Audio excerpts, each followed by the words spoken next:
Hello दोस्तों, Pranshi IAS academy के YouTube channel में आपका स्वागत है। तो आज बिहार स्पेशल का दूसरा लेक्चर क्लास है। तो बहुत इंपॉर्टेंट क्लास है। देखिए, पहला लेक्चर क्लास में आपको बिहार का मैप के साथ बताए थे। आज मैप तो इसमें नहीं है, लेकिन मैप से रिलेटेड ही बहुत सारे फैक्ट्स हैं जो कि बहुत इंपॉर्टेंट है। आज के क्लास ये बिहार स्पेशल का, ये आप देखना नहीं भूलिएगा और नोट डाउन जरूर कीजिएगा, ठीक है। तो चलिए देखते हैं। देखिए, बिहार स्पेशल के क्लास में हम लोग पहले लेक्चर में आपको बताए थे कि बिहार का जो मैप था वो मैप से आपको 38 जिला को याद करने के लिए बताए थे कि 38 जिला आप याद कर लीजिएगा। 38 जिला अगर आपको याद है तो बहुत सारे कॉन्सेप्ट ऐसे क्लियर होने लगता है हमारे बिहार से रिलेटेड, ठीक है। तो चलिए देखिए, आज देखते हैं। आई होप आपको 38 जिला का नाम याद हो गया होगा और 38 जिला किस किस जगह पे है वो भी आपको याद करना है। 38 जिला में से 5 ऐसे जिला हैं जिनका जो मुख्यालय होता है उनके नाम से नहीं होता है। जैसे मान लीजिए कि औरंगाबाद जिला है तो औरंगाबाद जिला का मुख्यालय औरंगाबाद ही है। लेकिन अगर आपसे पूछ दिया जाएगा कि नालंदा जिला का मुख्यालय कहाँ पे है, तो नालंदा जिला का मुख्यालय है ना, नालंदा नहीं है, बिहार शरीफ है, ठीक है। पश्चिमी चंपारण का अगर पूछा जाएगा तो बेतिया है। पूर्वी चंपारण का पूछा जाएगा मोतिहारी है। सारण का छपरा है। भोजपुर का आरा है। कैमूर का भभुआ है। रोहतास का सासाराम है, ठीक है। तो हमारे ऐसे 5 ऐसे, ठीक है, 5 से 6 है ना, 6 7 ऐसे हमारे जिला हैं जिनका मुख्यालय उनके नाम से नहीं है। जैसे फिर से आपको काउंट करा देते हैं। पश्चिमी चंपारण का मुख्यालय बेतिया है। पूर्वी चंपारण का मुख्यालय मोतिहारी है, ठीक है। सारण का मुख्यालय छपरा है। भोजपुर का मुख्यालय आरा है। कैमूर का मुख्यालय भभुआ है। रोहतास का मुख्यालय सासाराम है। नालंदा का मुख्यालय बिहार शरीफ है। तो कितने हो गए हैं आपको? देखिए, पश्चिमी चंपारण, पूर्वी चंपारण, सारण, हाँ, भोजपुर के आरा हो गया, रोहतास, कैमूर और नालंदा, 7। तो हमारे 7 ऐसे 38 जिला में से हैं जिनका मुख्यालय उन्हीं के नाम से नहीं है, ठीक है। तो आपको इतना याद रखना है, बहुत इंपॉर्टेंट है। चलिए देखते हैं आगे बिहार का स्पेशल क्लास में लेक्चर नंबर 2 का। देखिए, तो देखिए बिहार का स्थापना है ना कब हुआ था, तारीख बताना है। तो 22 मार्च 1912 ईस्वी को इसी दिन हम लोग बिहार दिवस मनाते हैं। लेकिन इनसे कुछ इंपॉर्टेंट फैक्ट्स है। वो इंपॉर्टेंट फैक्ट्स क्या है वो देखिए कि 1 अप्रैल 1912 ईस्वी को पृथक प्रांत के रूप में बिहार राज्य की स्थापना हुई। लेकिन 22 मार्च 1912 ईस्वी को प्रांत के गठन से संबंधित अधिसूचना जारी हुई थी। इसलिए प्रतिवर्ष 22 मार्च को बिहार के स्थापना दिवस के रूप में मनाते हैं। देखिए दोस्तों, तो 1 अप्रैल और 22 मार्च में बहुत स्टूडेंट्स को कन्फ्यूजन होता है कि 1 अप्रैल और 22 मार्च है क्या। तो 1 अप्रैल 1912 ईस्वी को पृथक प्रांत के रूप में बिहार राज्य की स्थापना हुई। लेकिन 22 मार्च 1912 ईस्वी को बिहार प्रांत के गठन से संबंधित अधिसूचना जारी हुई थी। इसलिए प्रतिवर्ष 22 मार्च को बिहार का स्थापना दिवस के रूप में मनाया जाता है। नेक्स्ट पॉइंट क्या है कि प्रांत के रूप में बंगाल से अलग होकर बिहार राज्य का गठन हुई थी। इसी प्रांत में उड़ीसा भी शामिल था उस समय। अब देखिए, जब बंगाल से बिहार अलग हुआ था, तो जब बंगाल से बिहार अलग हुआ था उस समय उड़ीसा बिहार में ही था। अब 1 अप्रैल 1936 ईस्वी को उड़ीसा और 15 नवंबर 2000 ईस्वी को झारखंड बिहार से अलग हो गया। तो 1 अप्रैल है ना 1936 और 15 नवंबर 2000 ईस्वी को झारखंड बिहार से अलग हो गया। यानी कि बिहार से उड़ीसा अलग हुआ 1 अप्रैल 1936 ईस्वी को, ठीक है। और झारखंड 15 नवंबर 2000 ईस्वी को अलग हो गया। किससे? बिहार से। अब देखिए, कभी कभी पूछा जाता है कि झारखंड बिहार से जब अलग हुआ तो बिहार का जो संपूर्ण भौगोलिक क्षेत्रफल था तो उसका कितना प्रतिशत हिस्सा लेकर के झारखंड अलग हुआ था।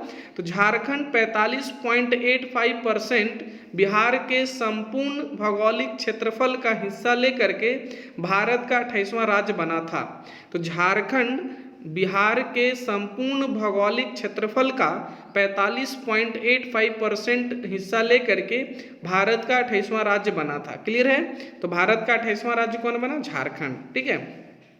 अब देखिए, यहाँ पर 29वां राज्य बना था तेलंगाना। लेकिन वर्तमान में अगर अभी आपसे पूछा जाएगा कि भारत में कुल कितने राज्य हैं, तो अभी 28 राज्य हैं, ठीक है। झारखंड 28वां राज्य था, तेलंगाना 29वां राज्य था। लेकिन अभी वर्तमान में भारत में कुल 28 राज्य हैं, क्योंकि जम्मू कश्मीर को राज्य के दर्जा खत्म करके और केंद्र शासित प्रदेश के रूप में बना दिया गया है। 2 केंद्र शासित प्रदेश, एक आपका जम्मू कश्मीर और एक है आपका लद्दाख। ठीक है, चलिए आगे देखते हैं। वर्तमान में बिहार का स्थान भारत में जनसंख्या की दृष्टि से तीसरा और भौगोलिक क्षेत्रफल की दृष्टि से 13वां राज्य के रूप में है। ठीक है, अगर हम लोग से पूछा जाएगा कि वर्तमान में बिहार का स्थान भारत में जनसंख्या की दृष्टि से कितने नंबर पे है, तो तीसरे नंबर पे, और भौगोलिक क्षेत्रफल की दृष्टि से कितने नंबर पे है, तो 13वें नंबर पे। जब तेलंगाना राज्य नहीं बना था तो बिहार का भौगोलिक क्षेत्रफल की दृष्टि से 12वां स्थान था भारत में। क्लियर है। अब देखिए राज्य का नाम, तो आई होप इतना क्लियर हो गया होगा दोस्त। तो चलिए आगे देखते हैं पॉइंट्स बिहार स्पेशल के क्लास में। तो राज्य का नाम है बिहार, यानी बिहार राज्य का नाम क्या है, बिहार। तो इसका बिहार नाम कैसे पड़ा, तो देखिए बौद्ध मठों की अधिकता के कारण इस क्षेत्र का नाम बिहार पड़ा। यह क्षेत्र प्राचीन समय में बौद्ध धर्म का प्रमुख केंद्र था। ये भी पॉइंट बहुत इंपॉर्टेंट है कि हमारे बिहार राज्य का नाम बिहार क्यों पड़ा, क्योंकि ये जो क्षेत्र था बौद्ध मठों की अधिकता के कारण इस क्षेत्र का नाम बिहार पड़ा। और प्राचीन काल में बौद्ध धर्म के प्रमुख केंद्र भी था कौन, बिहार। क्लियर है। आगे राज्य की राजधानी, ये बहुत इंपॉर्टेंट है ना, ये इनको आपको 5 स्टार लगा लीजिए, ये बहुत इंपॉर्टेंट पॉइंट्स है। हमारे राजधानी से रिलेटेड बहुत सारे फैक्ट्स आज क्लियर करेंगे। तो देखिए राज्य की राजधानी, हमारे राज्य की, बिहार राज्य की राजधानी है पटना। प्राचीन में इसी पटना को पाटलिपुत्र कहा जाता था, पुष्पपुर कहा जाता था, कुसुमपुरा कहा जाता था, अजीमाबाद कहा जाता था और पॉलीब्रोथा भी नाम लिया गया है। तो हमारे बिहार राज्य की राजधानी पटना, वर्तमान में पटना नाम है, लेकिन इस पटना को प्राचीन में पाटलिपुत्र, पुष्पपुर, कुसुमपुरा, अजीमाबाद या पॉलीब्रोथा के नाम से भी पुकारा जाता था। अब देखिए पटना 9 जिलों के साथ सीमा बनाती है। हमारे बिहार राज्य की राजधानी पटना 9 जिलों के साथ सीमा बनाती है। और वो जो 9 जिला है वो 9 जिला भी आपको याद रखना है, क्योंकि पिछले लेक्चर्स में आपको बता चुके थे कि टोटल बिहार में 38 जिला है और उस 38 जिला का नाम आपको एकदम याद रहना चाहिए। अगर जिला का नाम याद नहीं है तो फिर उस जिला से रिलेटेड जो भी फैक्ट्स बनेंगे वो आपको याद करने में बहुत मुश्किल जाएगा। इसलिए सभी जिला का नाम आप याद कर लीजिए, और वो जिला है कहाँ पे, उनका बिहार के नक्शा में उस जिला है कहाँ पे, वो भी आपको याद करना है। पहला लेक्चर में हम आपको क्लियर कर दिए हैं, वो आपको पहला वीडियो को देखना है बार बार और आप उसको समझिए। ठीक है, तो देखिए पटना बिहार राज्य की राजधानी है और ये पटना 9 जिलों के साथ सीमा बनाती है। और 9 जिला का नाम फटाफट आपको बता देते हैं। देखिए भोजपुर सीमा बनाती है, अरवल सीमा बनाती है, जहानाबाद सीमा बनाती है, नालंदा बनाती है। ठीक है, आपका नालंदा बनाती है, लखीसराय बनाती है, बेगूसराय बनाती है, समस्तीपुर बनाती है, वैशाली बनाती है और सारण बनाती है। तो 9 ऐसे जिला हैं जो कि बिहार के राजधानी पटना के साथ सीमा बनाते हैं। अब देखिए पटना से रिलेटेड इंपॉर्टेंट फैक्ट्स क्या क्या है, बहुत इंपॉर्टेंट्स है, ये आपको पॉइंट्स को नोट डाउन कर ही लेना है। ये आज का वीडियो बहुत इंपॉर्टेंट है। देखिए हर्यक वंश के शासक उदयन ने गंगा नदी, गंडक तथा सोन नदियों के संगम तट पर पाटलिपुत्र नाम नगर की स्थापना किया था।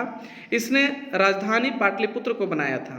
तो हर्यक वंश के संस्थापक थे बिंबिसार। ठीक है, लेकिन हर्यक वंश के शासक उदयन, हाँ, जो कि गंगा, गंडक और सोन नदियों के संगम तट पर पाटलिपुत्र नामक नगर बसाए थे और उसी पाटलिपुत्र को उन्होंने अपना राजधानी बनाया था। और उसके बाद जब हर्यक वंश के बाद आता है शिशुनाग वंश, तो शिशुनाग वंश के शासक कालाशोक, है ना, कालाशोक को ही हम लोग काकवर्ण भी कहते हैं, ने अपनी राजधानी पाटलिपुत्र को बनाया था। तो पाटलिपुत्र से रिलेटेड 2 पॉइंट आपको याद रखना है। हर्यक वंश के शासक उदयन ने, है ना, गंगा, गंडक और सोन नदी के संगम पर पाटलिपुत्र नगर बसाया था और अपना राजधानी भी बनाया था। और शिशुनाग वंश के शासक कालाशोक ने भी अपनी राजधानी पाटलिपुत्र को बनाया था। ठीक है, पाटलिपुत्र जल दुर्ग से सुरक्षित था। जल दुर्ग से सुरक्षित था मतलब कि गंगा नदी, गंडक नदी और वहाँ पर सोन नदी, नदियों का संगम है, तो जल दुर्ग यानी कि जल मार्ग से द्वारा है ना शासकों को आने जाने में बहुत अच्छा सुविधा होता था। ठीक है, अब देखिए यूनानी शासक सेल्यूकस निकेटर का राजदूत ने चंद्रगुप्त मौर्य के दरबार में आकर इंडिका नामक पुस्तक में पाटलिपुत्र को पॉलीब्रोथा कहा है। यानी कि कभी कभी आपको ऐसा भी देखने के लिए मिलेगा क्वेश्चन कि यूनानी शासकों ने पाटलिपुत्र को पॉलीब्रोथा कहकर कहे हैं। ठीक है, तो एक सेल्यूकस निकेटर के राजदूत चंद्रगुप्त मौर्य के दरबार में आया था, है ना, जिनका नाम था मेगास्थनीज, है ना। वो मेगास्थनीज ने, ठीक है, मेगास्थनीज इंडिका नामक पुस्तक में पाटलिपुत्र को पॉलीब्रोथा कहे हैं। तो ये भी बहुत इंपॉर्टेंट पॉइंट्स है। आगे देखिए, पाटलिपुत्र से रिलेटेड ही अभी आपको बता रहे हैं। मौर्य वंश के शासक सम्राट अशोक ने तृतीय बौद्ध संगीति का आयोजन पाटलिपुत्र में 247 ईसा पूर्व में किया था। यानी कि मौर्य वंश के संस्थापक थे चंद्रगुप्त मौर्य। ठीक है, उनको साथ देने वाले उनके मंत्री, उनके प्रधानमंत्री चाणक्य थे। ठीक है, तो ये बात हम लोग करेंगे आगे के लेक्चर में, लेकिन अभी बिहार स्पेशल के दूसरे क्लास में आज भी एक परिचय की तरह ही बिहार लेक्चर क्लास चलेगा। ये बहुत इंपॉर्टेंट है। देखिए, तो बिहार की राजधानी है पटना, प्राचीन काल में पाटलिपुत्र कहते थे। पाटलिपुत्र और भी अन्य नाम हैं, तो उन्हीं का हम आपको एक्सप्लेन कर रहे हैं। ठीक है, तो मौर्य वंश के शासक सम्राट अशोक ने, मौर्य वंश के शासक सम्राट अशोक ने तृतीय बौद्ध संगीति का आयोजन पाटलिपुत्र में 247 ईसा पूर्व में किया था। ये भी बहुत इंपॉर्टेंट पॉइंट्स है। चलिए आगे, मौर्यकालीन, क्योंकि चंद्रगुप्त मौर्य मौर्य वंश के संस्थापक थे, तो मौर्यकालीन 5 प्रांत था। कितने प्रांत थे? 5। जैसे उत्तरापथ था, दक्षिणापथ था, अवंती, प्राची और कलिंग। कलिंग अशोक ने जीता था, ठीक है, लेकिन 4 पहले से था। तो कुल मिलाकर मौर्यकालीन में 5 प्रांत था। 5 प्रांत में से प्राची प्रांत जो मध्य प्रदेश वाले क्षेत्र में आता था, उसकी राजधानी पाटलिपुत्र था। ठीक है, तो दोस्तों ये भी इंपॉर्टेंट बहुत पॉइंट है कि मौर्यकालीन 5 प्रांत था, जिसमें से प्राची प्रांत की राजधानी पाटलिपुत्र थी। तो पाटलिपुत्र से रिलेटेड इंपॉर्टेंट पॉइंट बता रहे हैं आपको, ये आपको याद रखना है। नेक्स्ट देखिए, पाटलिपुत्र से रिलेटेड क्या है कि कुतुबुद्दीन ऐबक का दामाद इल्तुतमिश ने मलिक अलाउद्दीन जानी, मलिक अलाउद्दीन जानी बहुत इंपॉर्टेंट पॉइंट्स है, आपको याद रखना है कि कुतुबुद्दीन ऐबक का जो दामाद है इल्तुतमिश, है ना, उसने मलिक अलाउद्दीन जानी को बिहार में अपना प्रथम सूबेदार नियुक्त किया था। ठीक है, तो बिहार में प्रथम अपना सूबेदार नियुक्त करने वाला मुगल शासक इल्तुतमिश ने, ठीक है ना, मुगल शासक नहीं, इनको बोलेंगे हम लोग मध्यकालीन शासक। ठीक है, तो मध्यकालीन शासक कुतुबुद्दीन ऐबक जो दिल्ली सल्तनत के वास्तविक यानी कि गुलाम वंश का वास्तविक संस्थापक इल्तुतमिश को माना जाता है। ठीक है, तो इल्तुतमिश ने ही मलिक अलाउद्दीन जानी को बिहार में अपना प्रथम सूबेदार नियुक्त किया था। ठीक है, बहुत इंपॉर्टेंट पॉइंट्स है, ये भी आपको याद रखना।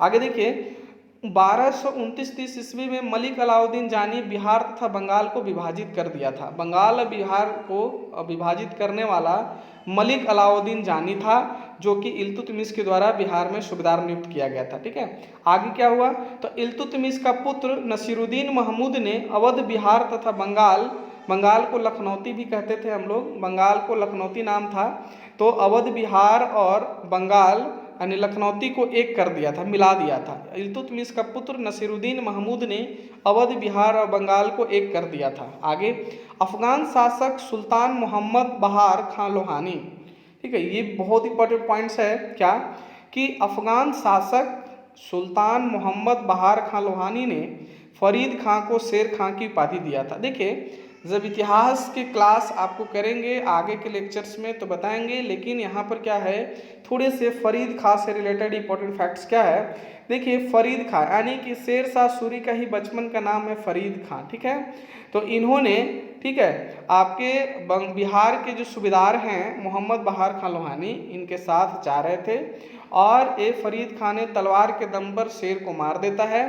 तो उसी के उपलक्ष्य में, है ना, मोहम्मद बहार खान लोहानी ने फरीद खां को शेर खां की उपाधि देते हैं। ठीक है, अब देखिए आगे, शेर खां ने 26 जनवरी 1529 ईस्वी में चौसा बक्सर के युद्ध में मुगल शासक हुमायूं को हराकर शेर शाह की उपाधि धारण किया था। तो ये भी बहुत इंपॉर्टेंट पॉइंट है कि शेर खां यानी फरीद खां को ही शेर खां हम लोग कह रहे हैं। 26 जनवरी 1529 ईस्वी को, 26 जनवरी 1529 ईस्वी को, है ना, क्या किए थे, चौसा यानी बक्सर के पास चौसा है कि युद्ध में, ठीक है, मुगल शासक हुमायूं को हरा करके शेर शाह सूरी का उपाधि धारण किया था। मुगल शासक हुमायूं कौन था, बाबर का पुत्र था। बाबर के 4 पुत्र थे, हुमायूं, कमरान, अस्करी और हिंदाल, ठीक है। अब देखिए शेर शाह सूरी भी इंपॉर्टेंट पॉइंट्स है आगे। 17 मई 1540 ईस्वी में शेर शाह सूरी ने यानी कि शेर शाह ने बिलग्राम के युद्ध में पूर्ण रूप से हरा करके मुगल शासक को, हुमायूं को, और विजय प्राप्त कर लिया था। और विजय प्राप्त करने के बाद आगरा में 10 जून 1540 ईस्वी को विधिवत रूप से शेर शाह का राज्याभिषेक होता है, ठीक है। तो आपसे पूछा जाएगा कि चौसा का युद्ध कब हुआ था, बिलग्राम का युद्ध कब हुआ था। तो चौसा का युद्ध हुआ था 1539 ईस्वी में, ठीक है, 1539 होगा, सॉरी 1539, ठीक है। यहाँ पे आपका 39 कर लीजिए, 1539, और ये है 1540। तो 1540 ईस्वी में बिलग्राम का युद्ध हुआ था। और इस युद्ध में क्या हुआ कि शेर शाह सूरी, है ना, पूर्ण रूप से विजय प्राप्त किया। और विजय प्राप्त करने के बाद ये 10 जून 1540 ईस्वी में विधिवत रूप से शेर शाह सूरी का राज्याभिषेक कहाँ पे होता है, आगरा में होता है। ये भी इंपॉर्टेंट फैक्ट्स था इससे रिलेटेड।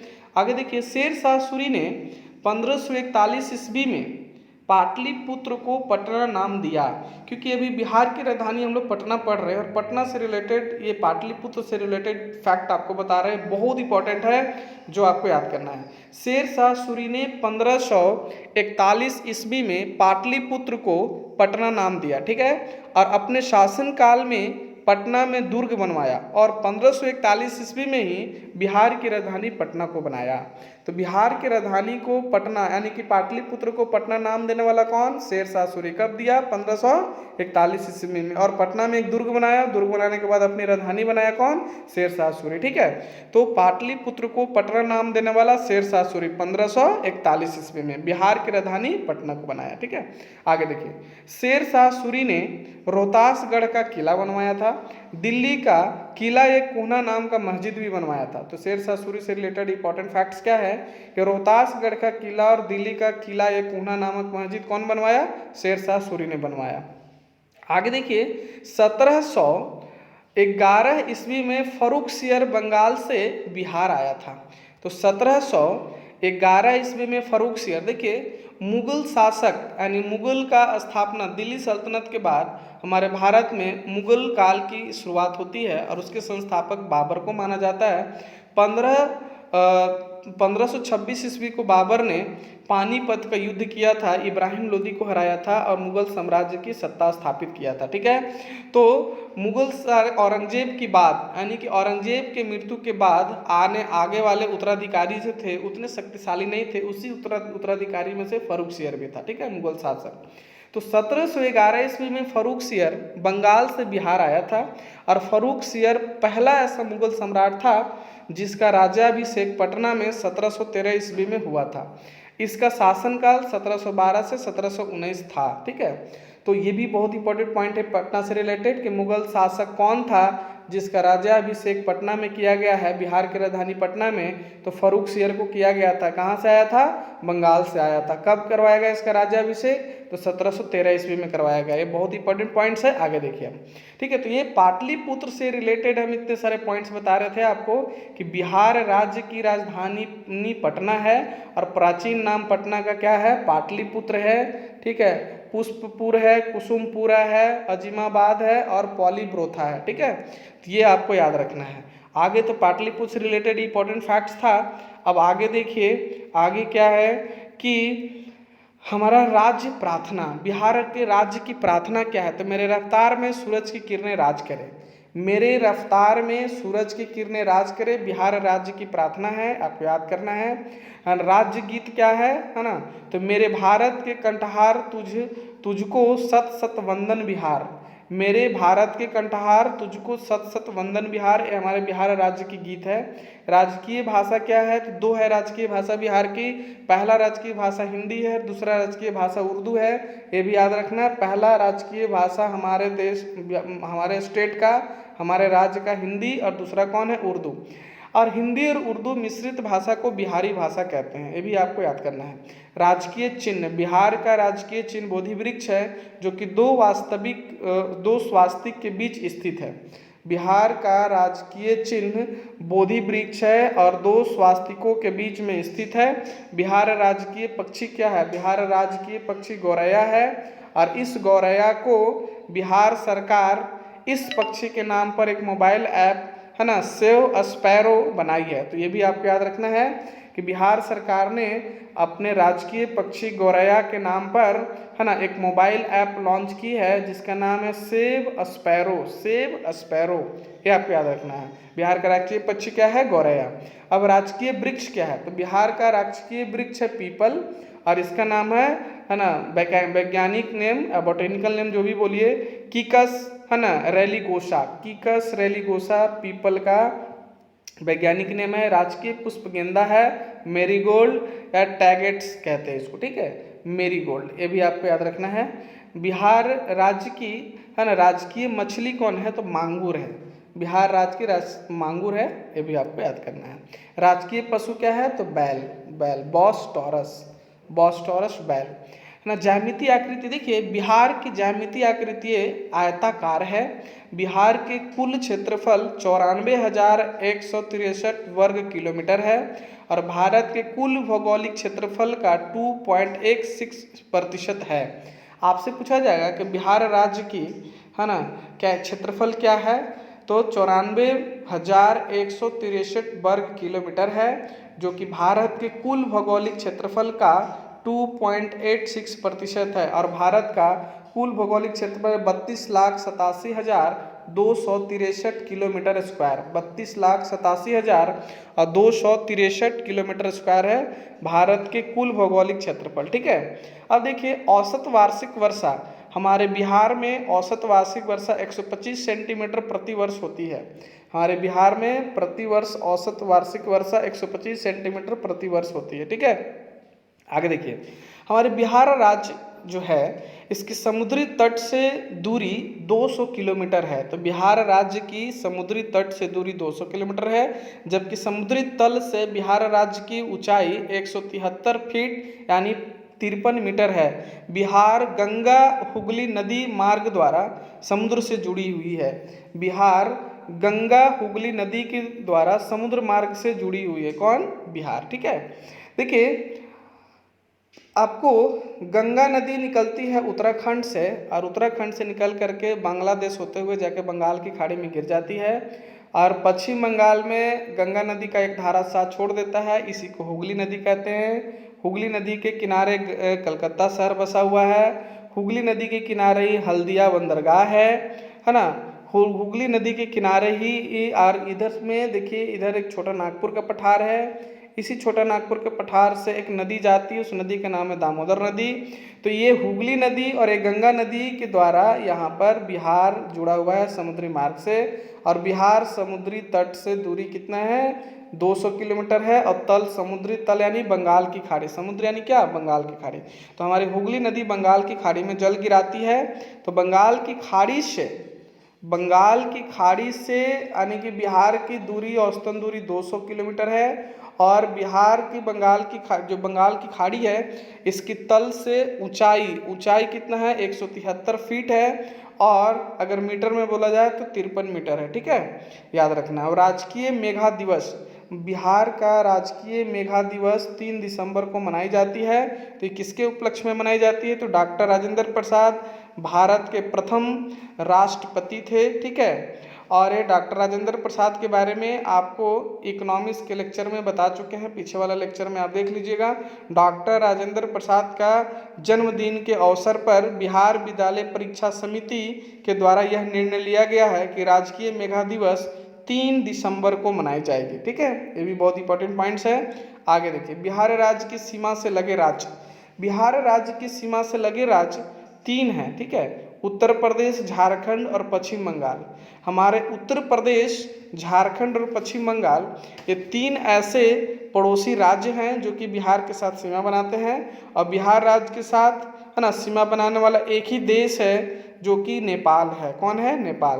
तो नेपाल बिहार राज्य के 7 जिलों के साथ सीमा बनाती है और वो जिला का नाम आपको याद होना चाहिए, पश्चिमी चंपारण, पूर्वी चंपारण, सीतामढ़ी, मधुबनी, सुपौल, अररिया और किशनगंज। ठीक है, तो बिहार नेपाल के साथ 7 राज्यों के साथ सीमा बनाती है, यानी कि नेपाल बिहार के 7 राज्यों के 7 जिला के साथ सीमा बनाती है। नेपाल बिहार के 7 जिला के साथ सीमा बनाती है, पश्चिमी चंपारण, पूर्वी चंपारण, सीतामढ़ी, मधुबनी, सुपौल, अररिया और किशनगंज। ठीक है, तो ये आपको याद रखना है। मुख्य त्यौहार, बिहार का मुख्य त्यौहार क्या है? तो छठ पूजा है। बिहार का मुख्य त्यौहार छठ पूजा है। सर्वाधिक साक्षरता वाला जिला रोहतास है, 73.37% है साक्षरता दर। अब जब जनगणना एक चैप्टर रहेगा आपका बिहार स्पेशल में, जो कि जनगणना से रिलेटेड जितने भी इंपॉर्टेंट फैक्ट्स होंगे उसमें हम क्लियर करेंगे।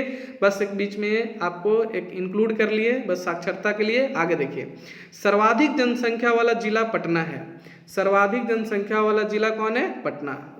सर्वाधिक जनसंख्या वाला जिला पटना है। अब देखिए, सर्वाधिक गर्म जिला आपसे पूछेगा बिहार में तो गया। सर्वाधिक ठंडा जिला आपसे पूछेगा तो गया। सर्वाधिक वर्षा वाला जिला पूछेगा तो किशनगंज।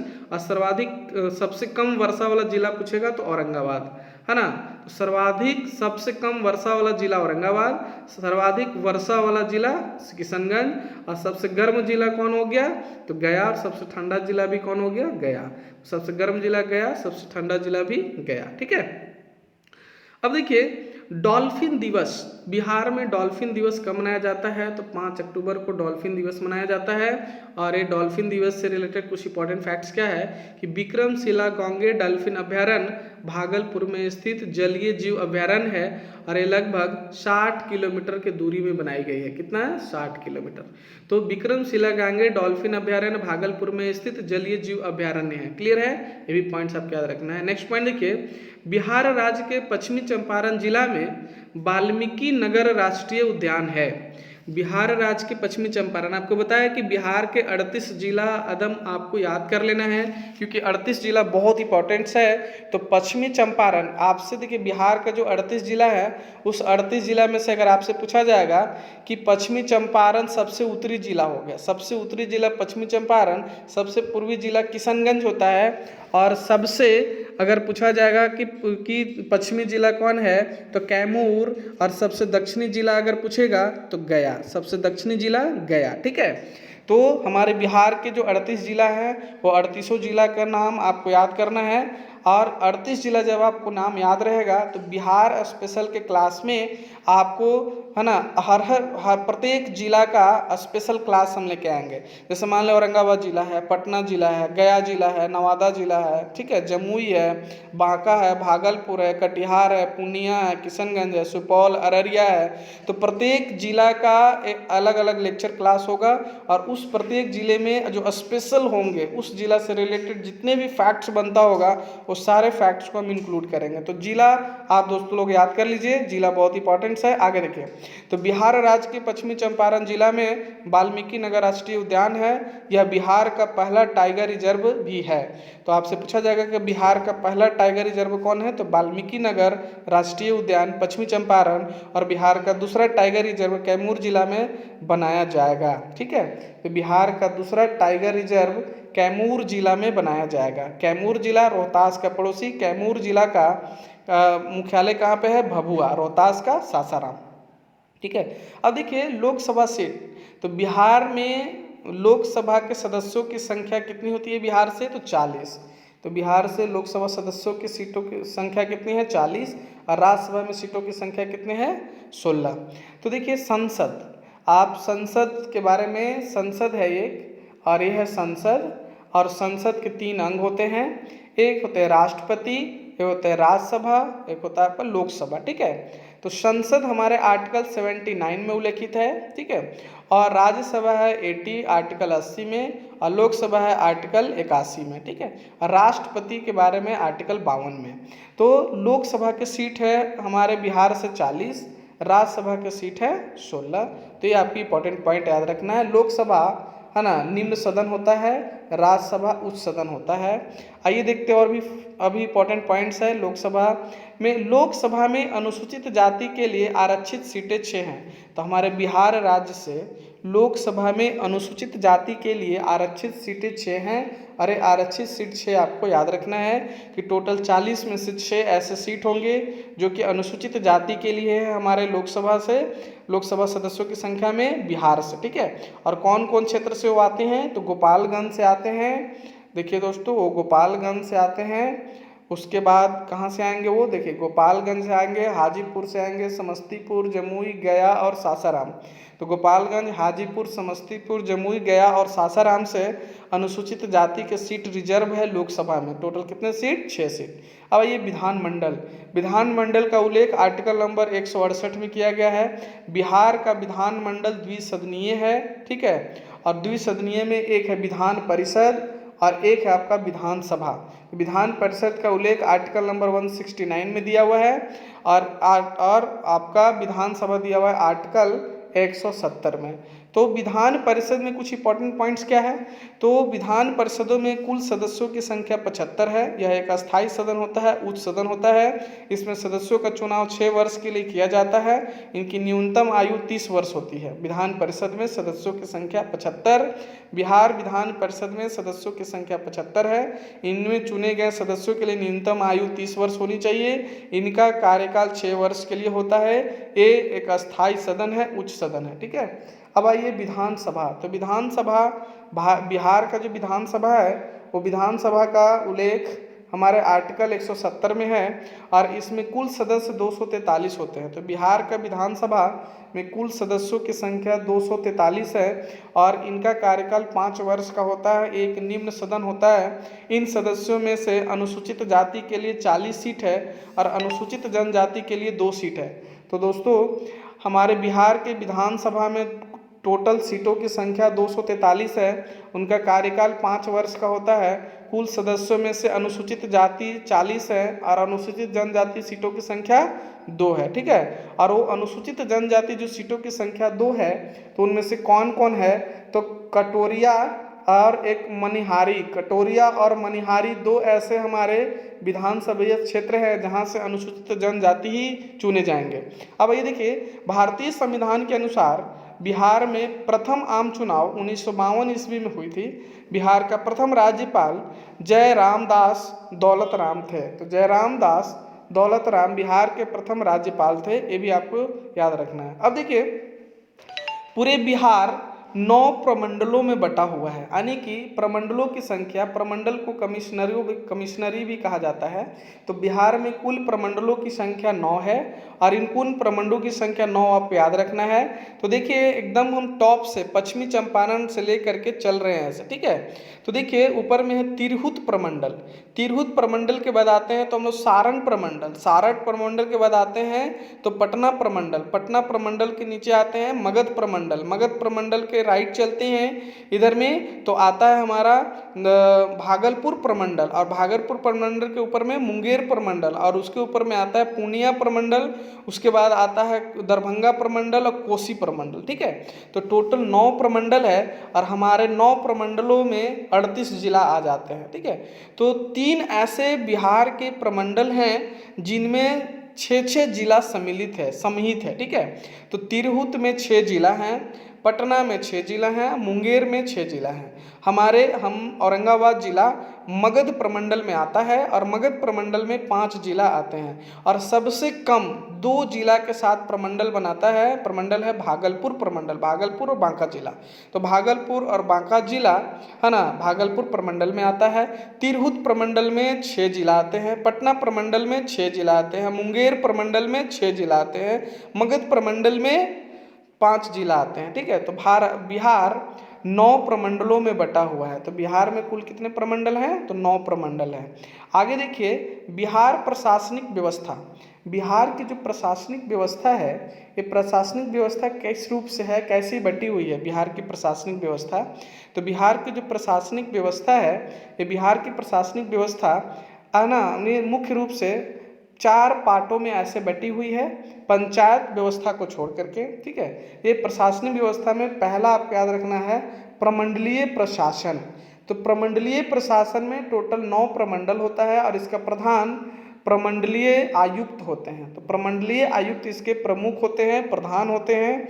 तो बिहार प्रशासनिक व्यवस्था में एक आता है आपका प्रमंडलीय प्रशासन, जिला प्रशासन, अनुमंडल या तहसील प्रशासन और एक है प्रखंड प्रशासन। तो जिला प्रशासन, प्रमंडलीय प्रशासन, जिला प्रशासन, अनुमंडल या तहसील प्रशासन और एक है प्रखंड प्रशासन।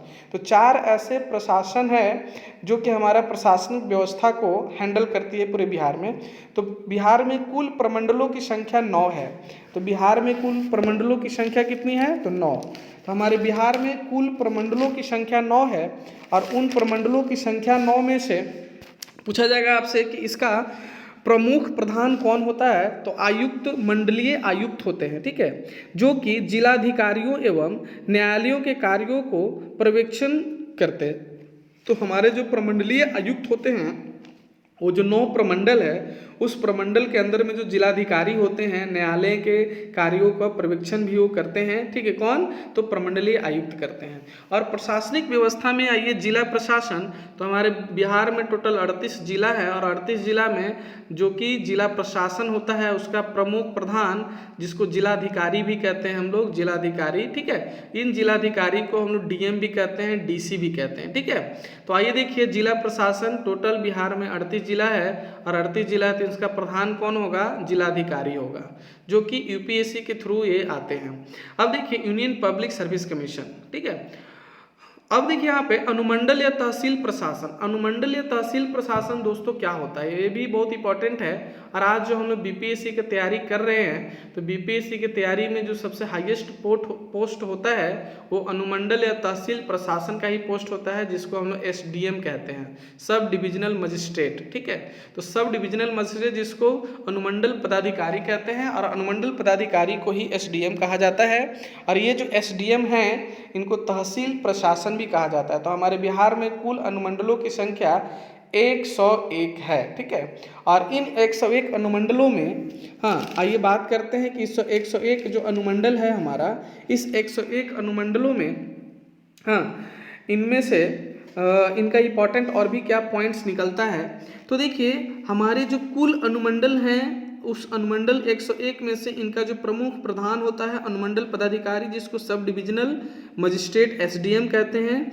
ये कानून व्यवस्था को हैंडल करते हैं, पुलिस पर नियंत्रण रखते हैं। इनका और भी काम क्या है? 3 काम है। एडमिनिस्ट्रेटिव देखते हैं ये, है ना, मजिस्ट्रेटिव देखते हैं ये, जुडिशियल देखते हैं, ठीक है। एडमिनिस्ट्रेटिव, मजिस्ट्रेटिव, जुडिशियल, ये तीनों कार्य को देखते हैं एसडीएम, सब डिविजनल मजिस्ट्रेट, ठीक है। शक्तियाँ हैं इनके अंदर।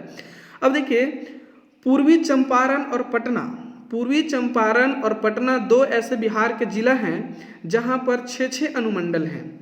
तो हमारे पूछा जाएगा कि बिहार में कितने ऐसे जिले हैं जहां पर अनुमंडलों की संख्या सर्वाधिक है, सबसे ज़्यादा है? तो पश्चिमी चंपारण और पटना, पटना की मुख्यालय पटना ही है। और पूर्वी चंपारण और पटना, तो पूर्वी चंपारण का मुख्यालय है मोतिहारी।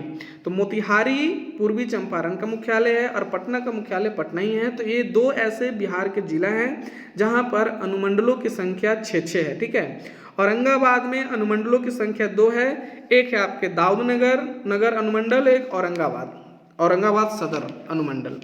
अब देखिए जबकि क्षेत्रफल की दृष्टि से अगर आपसे पूछा जाएगा कि क्षेत्रफल की दृष्टि से हमारे बिहार का सबसे बड़ा जिला गया जिला है, लेकिन है ना गया जिला में अनुमंडलों की संख्या कम है, ठीक है। औरंगाबाद में 2 ही ऐसे है ना अनुमंडल हैं और वो अनुमंडल का नाम भी आपको याद रखना है ना। एक है दाऊद नगर नगर अनुमंडल और एक है औरंगाबाद सदर अनुमंडल, ठीक है। तो यहाँ पर 2 है। अब देखिए प्रखंड प्रशासन पूरे बिहार में कुल प्रखंडों की संख्या 534 है और इन प्रखंडों की संख्या 534 में से इनका जो प्रधान होता है प्रखंड विकास पदाधिकारी होता है। तो प्रखंड विकास पदाधिकारी, ये जो प्रखंड विकास पदाधिकारी होते हैं वो हमारे प्रखंड प्रशासन के प्रधान होते हैं। इनके अलावे और भी यहाँ के प्रधान होते हैं अंचलाधिकारी, प्रधान होते हैं, प्रखंड कृषि पदाधिकारी प्रधान होते हैं, है ना, पशुपालन आपूर्ति पदाधिकारी भी प्रमुख होते हैं, है ना, अंचलाधिकारी भी होते हैं, प्रखंड विकास पदाधिकारी भी होते हैं। तो हमारे प्रखंड प्रशासन में इतने मुख्य अधिकारी हैं जो कि बहुत इंपॉर्टेंट है, खास हैं, इनके बारे में आपको याद रखना है। हमारे बिहार में कुल प्रखंडों की संख्या 534 है, ठीक है ना। या पंचायत समिति भी इनको कहते हैं। पंचायत समिति के सदस्यों की संख्या कितनी होती है? 534। आगे देखिए 2011 की जनगणना के अनुसार, है ना, पंचायतों की संख्या, हाँ, 8,386 है। हमारे 2011 के जनगणना के अनुसार बिहार में पंचायतों की संख्या 8,386 है। क्लियर है? अब देखिए इंपॉर्टेंट पॉइंट्स क्या है। आज जो हम लोग जिसके लिए तैयारी कर रहे हैं उनके बारे में कुछ इंपॉर्टेंट फैक्ट्स है जो हम लेके आए हैं, ये आपको जानना है। देखिए बिहार लोक सेवा आयोग, Bihar public service commission, Bihar लोक सेवा आयोग यानी बिहार पब्लिक सर्विस कमीशन, हाँ, इसकी स्थापना कब हुई थी? तो 1 नवंबर 1956 ईस्वी को इसकी स्थापना हुई थी बिहार लोक सेवा आयोग का। और बिहार लोक सेवा आयोग के सदस्यों के कार्यकाल 6 वर्ष या 65 वर्ष, जो इसमें से पहले आ जाए, ठीक है, 6 वर्ष या 65 वर्ष होता है, जो इसमें से पहले आ जाए। तो बिहार लोक सेवा आयोग, तो बिहार लोक सेवा आयोग के सदस्यों की संख्या, सॉरी दोस्तों एक सेकेंड, ये देखिए इसमें बिहार लोक सेवा आयोग के सदस्यों का कार्यकाल 6 वर्ष, ठीक है, 6 वर्ष होता है, या फिर इससे 6 वर्ष या फिर 62 होता है, यहाँ पे 62, ये 62 होता है, ठीक है। तो आप क्या कीजिए, बिहार लोक सेवा आयोग के सदस्यों का कार्यकाल 6 वर्ष या 62 वर्ष, जो भी इसमें से पहले आ जाता है उनका कार्यकाल पूरा हो जाएगा। तो बिहार लोक सेवा आयोग का स्थापना 1 नवंबर 1956 ईस्वी को हुआ था, ठीक है। आगे देखिए प्रथम अध्यक्ष, बिहार लोक सेवा आयोग के प्रथम अध्यक्ष कौन थे? तो श्री राजधारी सिन्हा थे प्रथम अध्यक्ष, और वर्तमान में श्री शिशिर सिन्हा हैं। ये कितने तारीख से बने हुए हैं? तो 29 अप्रैल 2018 से। तो 29 अप्रैल 2018 से शिशिर सिन्हा ने बिहार लोक सेवा आयोग के अध्यक्ष बने हैं। और प्रथम अध्यक्ष कौन है? तो श्री राजधारी सिन्हा बिहार लोक सेवा आयोग के प्रथम अध्यक्ष हैं, ठीक है। बिहार पब्लिक सर्विस कमीशन यानी कि बिहार लोक सेवा आयोग। आगे देखिए बिहार कर्मचारी चयन आयोग, जिसको बिहार स्टाफ सिलेक्शन कमीशन कहा जाता है। तो बिहार लोक कर्मचारी चयन आयोग, इसकी स्थापना कब हुई थी? तो 4 नवंबर 1975 ईस्वी को हुआ था। और वर्तमान अध्यक्ष इनका है रविंद्र कुमार। तो रविंद्र कुमार इनके वर्तमान अध्यक्ष हैं।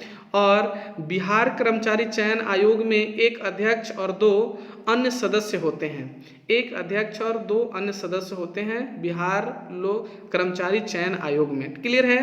तो बिहार कर्मचारी चयन आयोग का ये आपकी इंपॉर्टेंट फैक्ट्स था। आइए चलिए कुछ और इंपॉर्टेंट फैक्ट्स आपको बताते हैं। देखिए बिहार के जिला, आपके बिहार के जिला आपको याद रखना है कि जिला वाइज जिला अगर आपको हम लेक्चर लेके आएंगे जब, तो उस लेक्चर में आपको अगर जिला याद नहीं रहेगा तो बहुत इंपॉर्टेंट, बहुत प्रॉब्लम होगा। क्लियर है? आइए देखते हैं बिहार के बारे में।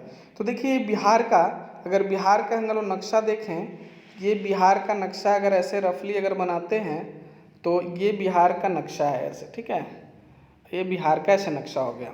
और ये बिहार में आपको 38 जिला है, वो 38 जिला आपको याद करना है। 38 जिला क्यों नहीं याद हो रहा है आपको? 38 जिला देखिए आपको याद कराते हैं। यहाँ पर है आपका पश्चिमी चंपारण, तो ये यहाँ पर पश्चिमी चंपारण है, यहाँ पे पश्चिमी चंपारण, ये है आपके पूर्वी चंपारण, यहाँ पे है आपका सीतामढ़ी, यहाँ पे मधुबनी, सुपौल, अररिया, किशनगंज। तो यहाँ देखिए 7 ऐसे जिला हैं बिहार के जो कि नेपाल के साथ सीमा बनाते हैं, अंतर्राष्ट्रीय सीमा साझा कर रहे हैं। तो यह है पश्चिमी चंपारण, पूर्वी चंपारण, सीतामढ़ी, मधुबनी, सुपौल, अररिया, किशनगंज। तो ये 7 ऐसे हमारे बिहार के जिला हैं और इन 7 जिला को आपको नाम याद करना है। अब इधर से देखिए यहाँ पे कौन से जिला है।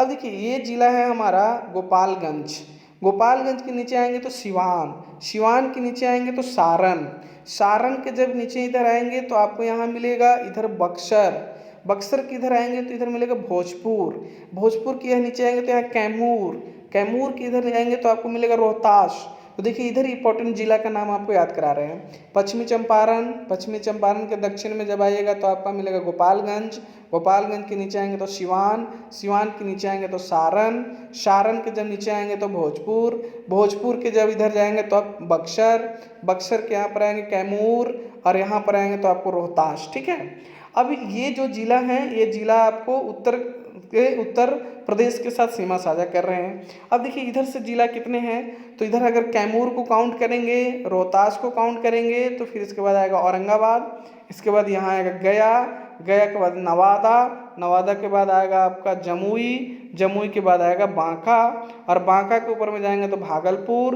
भागलपुर के ऊपर में जाएंगे कटिहार, कटिहार के ऊपर में जाएंगे पूर्णिया, पूर्णिया के ऊपर में जाएंगे किशनगंज। ठीक है, तो देखिए यहाँ कितने अच्छे से याद हो जाएगा, आप याद कीजिए जिला का नाम। देखिए फिर चलिए मेरे साथ आइए, यहाँ पे देखते हैं ये क्या है आपका कैमूर, कैमूर के बाद रोहतास, रोहतास के बाद औरंगाबाद, औरंगाबाद के बाद क्या है, चलिए फिर से आपको है ना, फिर से बिहार का नक्शा, बार बार अगर आपको देखते हैं कि ये बिहार का अगर ये नक्शा है और ये बिहार का ऐसे मान लीजिए नक्शा अगर बना दिए हम, तो यहाँ पर आपको कौन से आता है। ठीक है, तो देखिए यहाँ पर आ रहा है, अब ये हम लोग देख लिए, यहाँ है शिवहर, शिवहर के इधर देखेंगे तो पूर्वी चंपारण है, इधर देखेंगे तो सीतामढ़ी है, नीचे में देखेंगे तो मुजफ्फरपुर है, मुजफ्फरपुर तो यहाँ मुजफ्फरपुर है, उसके नीचे में आएंगे वैशाली है, उसके नीचे में आएंगे पटना है, इधर आएंगे तो अरवल है, इधर आएंगे तो जहानाबाद है, इधर आएंगे तो नालंदा है, नालंदा के बाद आएंगे शेखपुरा है, शेखपुरा के बाद अगर इधर आएंगे तो लखीसराय है, लखीसराय के बाद इधर आएंगे बेगूसराय है, बेगूसराय के बाद आएंगे तो समस्तीपुर है, समस्तीपुर के बाद तो वैशाली आ गया, यहाँ पे वैशाली है। अब देखिए यहाँ कि इसके ऊपर में जब आप जाएंगे तो यहाँ पर आपको क्या मिलेगा, तो मुजफ्फरपुर के नीचे में वैशाली है, समस्तीपुर है, और इधर जाएंगे तो यहाँ दरभंगा मिलेगा, और दरभंगा के जब आप पूर्व में जाएंगे तो इधर आपको सहरसा मिलेगा, तो यहाँ सहरसा है, यहाँ पे मधेपुरा है, और ये है खगड़िया। ठीक है, और ये है मुंगेर, यहाँ पे मुंगेर है। तो टोटल 38 जिला है, और ये 38 जिला का नाम आपको याद करना है। देखिए ये 38 जिला में बिहार का ये जो 38 जिला है, 38 जिला में से 7 ऐसे जिला हैं जो नेपाल के साथ सीमा साझा कर रहे हैं, 8 ऐसे जिला हैं जो कि उत्तर प्रदेश के साथ सीमा साझा कर रहे हैं, 3 ऐसे जिला हैं जो कि पश्चिम बंगाल के साथ सीमा साझा कर रहे हैं, और 8 ऐसे जिला हैं जो कि झारखंड के साथ सीमा साझा कर रहे हैं। ठीक है दोस्तों, तो आप जिला इस लेक्चर में भी हम आपको बता रहे हैं कि जिला पूरे याद कर लीजिए, आप जिला है कहाँ कहाँ उसको भी याद कीजिए, और इन 38 जिला में से है ना 7 ऐसे जिला हैं जिनका मुख्यालय उनके नाम से नहीं है। जैसे पश्चिमी चंपारण, पश्चिमी चंपारण का है बेतिया मुख्यालय, पूर्वी चंपारण का क्या है मोतिहारी है ना, सारण का कहाँ पे है तो छपरा है, कैमूर का भभुआ है, रोहतास का सासाराम है। ठीक है, नालंदा का आप कराएंगे तो बिहार शरीफ है, तो नालंदा का कहाँ पे है बिहार शरीफ है। तो आपको इतने सारे जिला हैं जिनके डायरेक्ट नाम उनके मुख्यालय उनके नाम से नहीं है, ये भी आपको याद रखना है। सर्वाधिक वर्षा वाला जिला देखिए किशनगंज है, यहाँ पे आपको बताया है आज की क्लास में कि सर्वाधिक वर्षा वाला जिला कौन है तो किशनगंज है, और सबसे कम वर्षा वाला जिला कौन है तो औरंगाबाद, ये सबसे कम वर्षा वाला जिला औरंगाबाद है।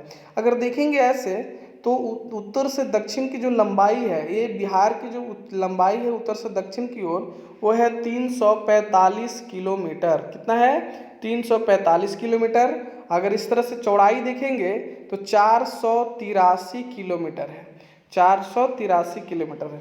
अब बिहार का पूरा अगर क्षेत्रफल देखें तो क्षेत्रफल है 94,163 किलोमीटर स्क्वायर, और ये किलोमीटर स्क्वायर पूरे भारत के संपूर्ण भौगोलिक क्षेत्रफल का 2.16% है, जो कि पूरे भारत का क्षेत्रफल कितना है 32,87,263 किलोमीटर स्क्वायर है। क्लियर है, तो ये हमारे बिहार का आपका मैपिंग था, और इस बिहार के मैपिंग को आप याद रखिए, क्योंकि अगले लेक्चर में इस मैपिंग के आधारित ही हम भौगोलिक संरचना लेकर के आएंगे, यानी कि बिहार में कितने पठार हैं, कौन से मैदान हैं, कितनी नदियां हैं, ये इंपॉर्टेंट कौन कौन से चट्टान पाए जाते हैं, कहाँ कहाँ से किस तरह की खनिज पदार्थ पाए जाती हैं, तो ये सारे पॉइंट्स का डिस्कशन करेंगे।